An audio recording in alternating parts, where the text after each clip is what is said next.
Thank you for staying with us. As you may know, during this week, we've been bringing you a special series on child abuse. In the final installment of Dion Batista's series, we examine how the marked increase in the number of child abuse cases heralded the Children's Authority. To date, the body has received reports relating to over 5,000 children in need of care, protection and rehabilitation relating to the period May 2015 to 22nd April. The authority's director tells us about the challenges to stop the abuse. 5,300 cases of abuse in less than a year. A startling statistic by any stretch of the imagination. Of the reported cases, the Children's Authority Director Sharifa Ali Abdullah says 1/5 can be attributed to sexual abuse. If the report is one where the child is in imminent danger, our emergency response team is activated and would immediately respond to that child. And in many instances, that child would have to be removed from that space.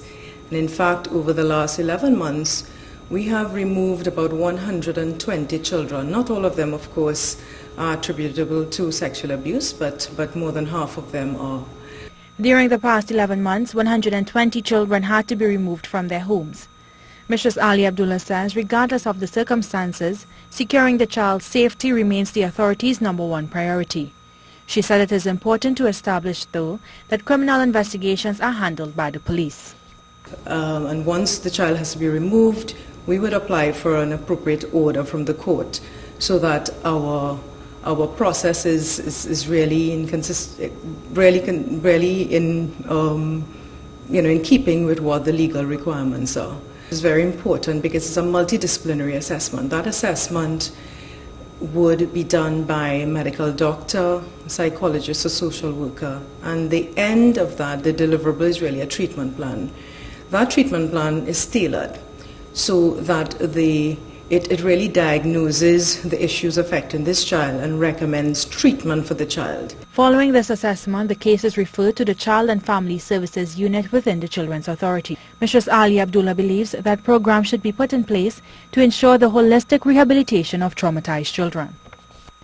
The authority's director told us despite their efforts and interventions, the authority is challenged by a lack of infrastructure.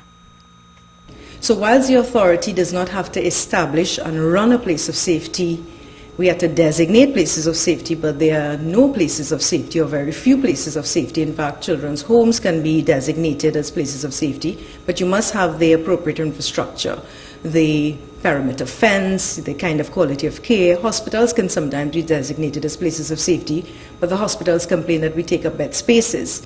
According to the latest statistical report from the Children's Authority, 86.8% of the reported cases of child abuse involve females, while 13.2% involve male children. The report further stated that though all age groups of children are victims of sexual abuse, most cases reaching the authority involve children between the ages of 10 and 15 years old. Dion Batiste, C News.